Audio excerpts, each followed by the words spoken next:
Hello students, welcome to EPG Pathshala. I am Inderveer Singh from Central University of Himachal Pradesh. Today we are going to talk on module National Income Concepts and Measurement from paper Managerial Economics. This module has two learning objectives: to understand the concept of national income and to learn the use of national income concept to understand economic issues. This lecture scheme of lecture is we are going to discuss 5 points. What does national income mean? Then nominal versus national, then nominal versus real income. After that, we will talk about concepts of national income and three approaches to measuring national income, limitation of national income concept, and the last we will summarize. What does national income mean? National income is one of the basic aggregate measures in macroeconomics, which provides a comprehensive objective measure of welfare of the people. National income is the market value of final goods and services produced in an economy over a specific time period, usually a year.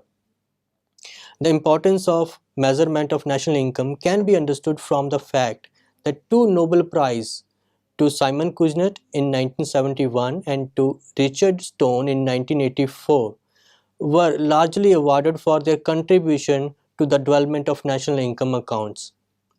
An aggregate measure of economic welfare of the people is useful for understanding economic relation and formulation of economic policy. Economists use these aggregate measures to improve their understanding of economic activities and also to measure the welfare impact of different factors. In absence of an aggregate measure of economic welfare, the government policies cannot be evaluated and the policy decision will be based on subjective valuation of policymakers rather than the scientific established facts.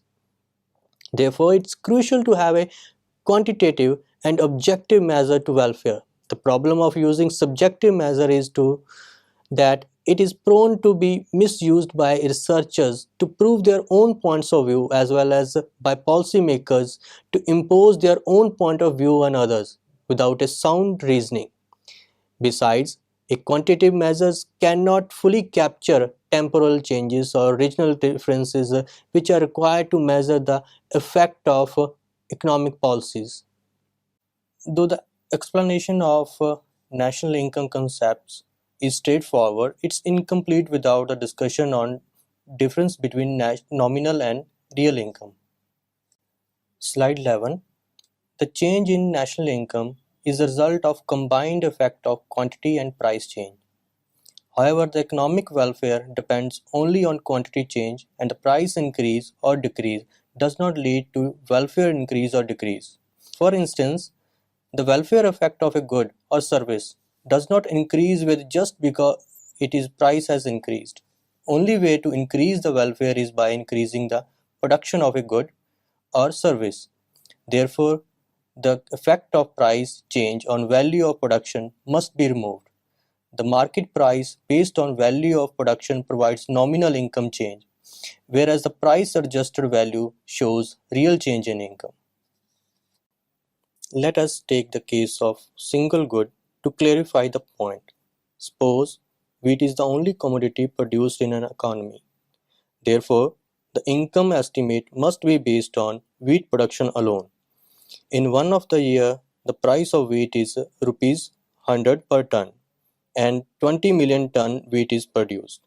Based on these two figures, the value of wheat produced is rupees 2000 million or 2 billion. Now compare the two possible scenarios for the next year. In the first scenario, the price of wheat increases to rupees 110, whereas production remains the same. In the second scenario, price of wheat remains the same, that is rupees 100 per ton. However, the production of wheat increases to 22 million ton. In both the cases, value of production will increase to rupees 2200 million, showing 10% improvement in the value. However, the two scenarios are fundamentally different. In the first case, there is no real improvement in welfare of the people, as production of wheat has remained the same. On the other hand, the second scenario shows improvement in production, as more wheat is available to people for consumption. Remember, the economic welfare of people depends on level of production and not the prices. In a verb example, the value of production is nominal income or value. To obtain the real income, we have to calculate the value by keeping the price constant. For example, in the two scenarios discussed above, the real income in the second scenario is rupees 2200 million, as the whole change was a result of change in production. Comparing the real income in two scenarios, one can conclude the second scenario represents welfare improvement, whereas there is no change in the first case. The verb example considered two extreme cases, whereas either price or quantity was changed. In reality, both price and quantity changes simultaneously. For instance, the production may change from 20 million ton to 22 million ton, and at the same time price may change from 100 per ton to rupees 110 per ton. In this case, the nominal income will increase from 2200 million to 2420 million, whereas the real income will change from rupees 2000 million to rupees 2200 million. While determining the real income, the price for one of the year is considered as the base, and all the incomes are calculated by multiplying the base price with the quantity produced in respective year. Also, note that real and nominal income is same for the base year. The verb example is based on just one good. However, the same principle can be used for several goods and services. For example, suppose there are n commodities with price P10, P20 up to Pn0 and quantity produced Q10, Q20 up to Qn0 in the base period. Here the first subscript number denotes the commodity number and second represent time period with the base period written as 0. For example, P20 is the price of second commodity in time period 0. The value of production in the base period is summation Pi0 Qi0. Since it is the base year, this value represents both nominal and real income. Let the quantity of n commodities produced in period 1 be Q11, Q21 up to Qn1 and their respective prices P11, P21 up to Pn1. Then the nominal price in the second case is summation Pi1 into Qi1, whereas the real income is summation Pi0 into Qi1. To calculate real price, one may also use price index. For instance, one can divide the nominal income Pi1, Qi1 with price index and multiply with 100 to obtain the real income. The price index used in the case of national income is called implicit price deflator. We will further talk about it while discussing the various concepts of national income. Due to technical difficulties in the measurement of national income using constant prices, implicit price deflator is more convenient way to calculate real national income. Let's discuss concepts of national income. What is included or not included in national income? The previous discussion have given us the basic idea about measuring national income. However, some issues still remained unintended. The important ones which need to be discussed here are how to avoid double counting. Second, what is to be included in the calculation of national income and what is not to be. Third, how to measure the contribution of goods and services produced by government. 4. How to include change in inventories and unsold stock. First of all, only value of final goods and services are included in the calculation of national income. Inclusion of intermediate goods leads to double counting, as the price of final product will also include price of all inputs. It must be noted that, however, capital goods are also used in the production of process. Capital goods are also used in production process. Nonetheless, they are considered as final product because capital goods, unlike raw material and the other inputs, are not completely consumed in the production process. Their contribution is equal to their depreciation only. In addition, non-market production activities are not included in national income. For example, the service of a housewife are not a part of national income, whereas the same services provided by a maid becomes a part of national income. The reason for not including non-market services is due to the difficulty in estimation of their value in the absence of market price. However, the value of some of the non-marketed goods is included. The imputed value of rent of owner-occupied households, wages in kind, and self-consumed agriculture production is included in the measurement of national income. Their value is calculated based on the market value of similar goods and services. The market price also does not exist for goods and services provided by government. Therefore, the cost of their production is taken as their contribution to the national income. Any resale of good is not included in the national income. However, the services provided to facilitate the resale is included in the national income. The resale of a good is just a transfer of property, and no new production activity is involved. However, the services provided by a broker is new production.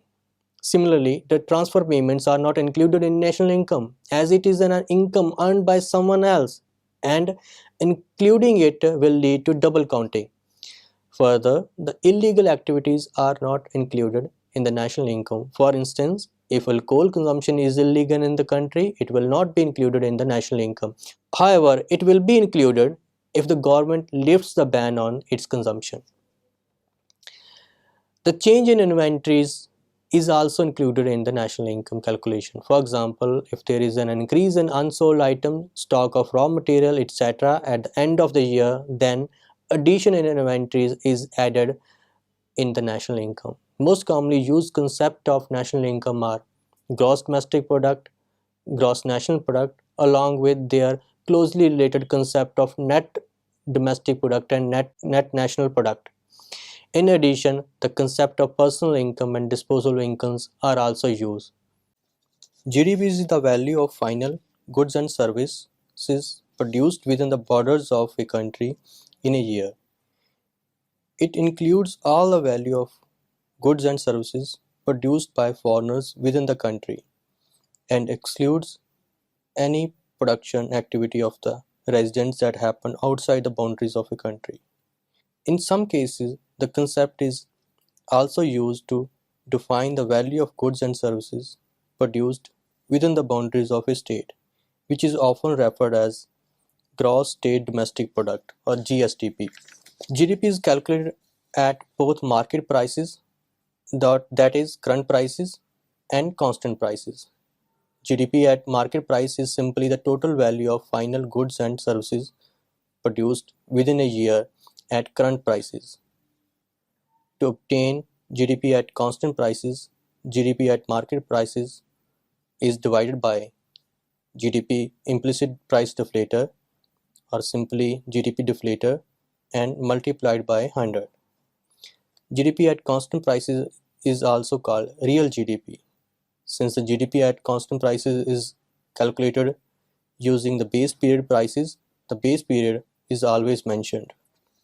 It should be noted that GDP deflator and inflation is not the same thing. GDP deflator is 100 for the base year. If GDP deflator is 105 the next year, it means a bundle of good which may have cost rupees 100 previous year now cost rupees 105. If the deflator increases to 110 in the third year, it means the same bundle that cost 100 in the first year now costs rupees 110 in the third year. Both the time there is rupees 5 increase in the cost of bundle compared to the base year. However, inflation is rate of change in price of bundle compared to its previous year. Also, indirect taxes are deducted while calculating GDP. The indirect taxes lead to problem of double counting, as the indirect tax is used by government to provide other service. Since the value added by the government using the same indirect tax is included separately, the inclusion of indirect tax in the price of final product leads to double entry. Moreover, the indirect tax does not represent any value addition in the product. Subsidies has similar but opposite effect. Therefore, subsidies are also called negative indirect tax. If GDP is calculated after deducting indirect tax and adding subsidies from GDP at market price, then it is called GDP at factor cost. GDP at factor cost, as the name suggests, is equal to sum of payments to factors of production, that is, wage, interest, rent, profit, and depreciation. Using implicit price deflator, GDP at factor cost can also be converted into GDP at factor cost at constant price. The following identities show the formula for calculating GDP at market price, at constant price, and at factor cost. For example, the following formulas shows how GDP of 2014-15 can be calculated using 2010-11 prices as the base. Net domestic product. Net domestic product is calculated after deducting depreciation of capital goods from GDP. As mentioned earlier, a small part of capital goods is used up in production of consumer goods and services. This depreciation lowers the value of present capital stock. Thus, a part of investment in capital goods is required to repair or replace this capital so that the capital stock can be restored to previous level. Therefore, the depreciation of capital stock is deducted from GDP so that only the new addition to the production capacity remains in national income. NDP, just like GDP, can be calculated at market price or constant price. NDP at market price can be calculated using the following identities. NDP at market price is equal to GDP at market price minus depreciation. The formula for calculating NDP at constant price and factor price can be obtained the same way we have obtained it for GDP. Gross National Product or GNP. GNP is the value of final goods and services produced by residents of a country within a year. It can be obtained by adding net factor payment from abroad in GDP. Net factor payment from abroad is calculated by taking the income earned by residents from abroad in the form of compensation of employees, rent, interest, profit, and net retained earning of companies, and then deducting the similar earning of non-residents within the country. The concept of net national product is derived from gross national product. NNP can be obtained by subtracting depreciation from gross national product. NNP is net income earned by residents of a country. The other concepts of NNP at constant prices and at NNP at factor cost can be obtained using the formulas we have written earlier for GDP. NNP at factor cost is also called national income. Personal income and disposable income. Personal income is the total income received by residents from all sources. It includes wage income, fees, rent, earning from interest, commission, profit, bonus, dividends, and transfer payments. A personal taxes are deducted from personal income, then one can get disposable income. Following identities show the relationship of personal income with net national product and disposable income. After discussing the various concepts of national income, now it's time to understand how these concepts are empirically measured. Though the concept of national income is defined as value of final goods and services, practically it can be measured using one of the following three methods: value added method, also known as product method, factor income method, and expenditure method.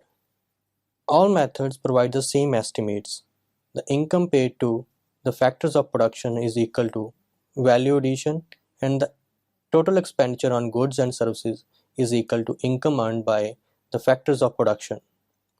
These methods are used to arrive at the estimates for GDP at market price and then adjusted for net factor payments from abroad, depreciation, indirect taxes, and price change to arrive at other concepts. Value added method.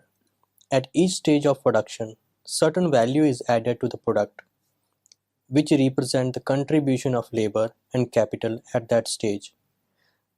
The value addition at any stage of production includes cost of labor, profits, and depreciation.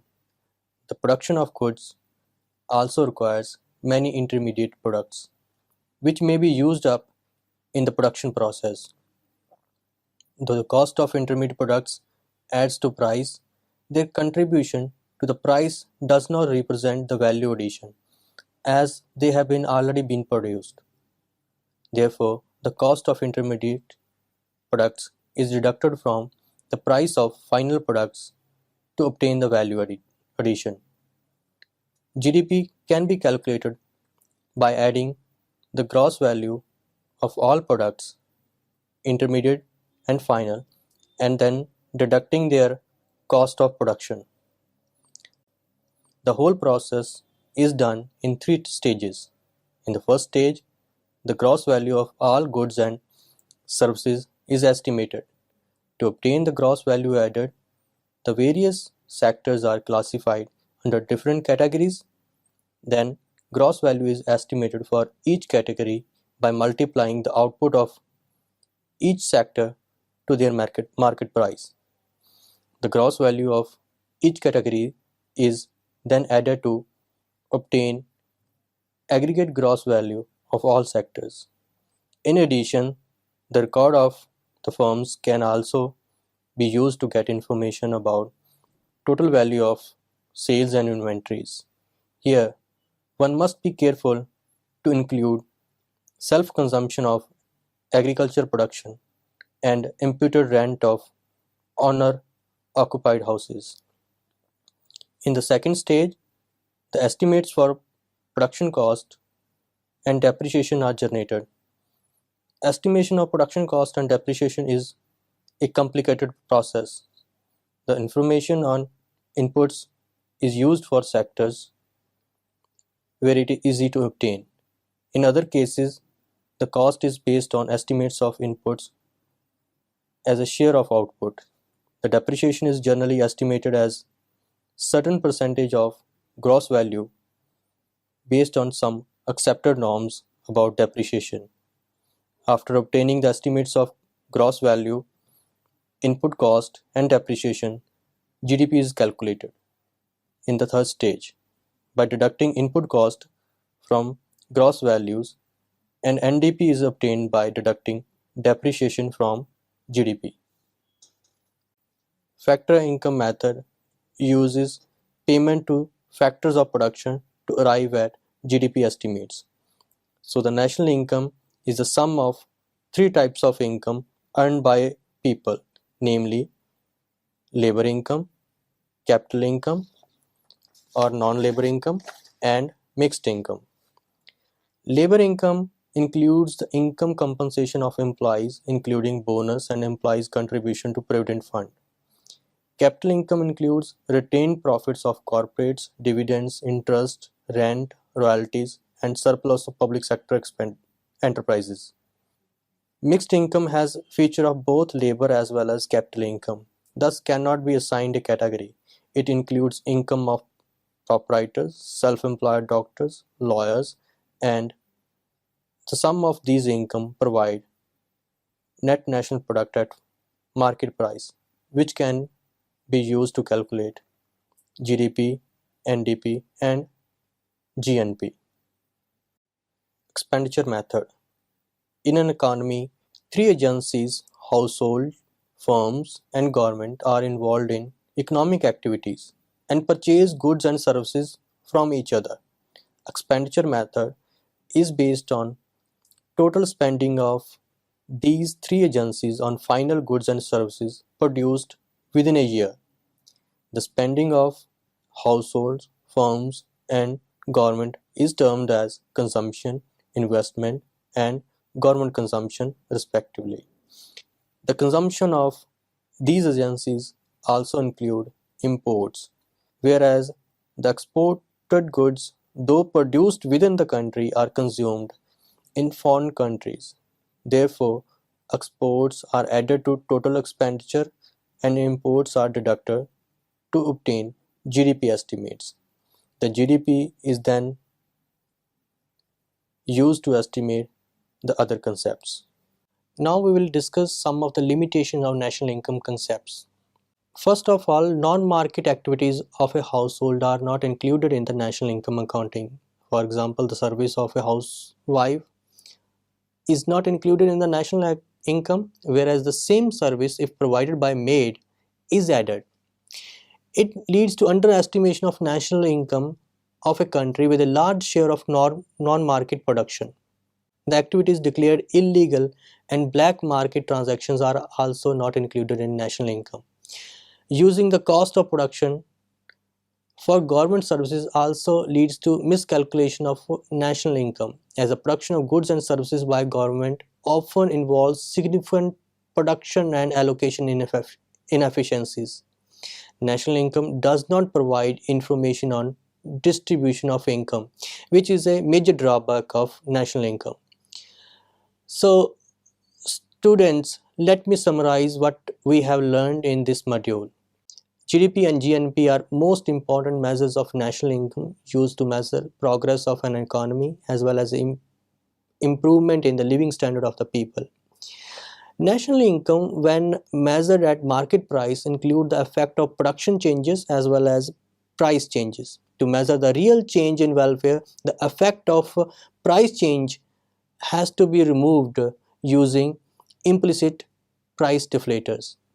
The national income estimates can be generated using value-added approach or income approach or the expenditure approach. All these approaches provide the same estimates. There are also number of limitations of national income accounts. However, despite these limitations, national income concepts are widely used to measure welfare and progress and one of the most important objective measures provided for welfare measurement. Thank you.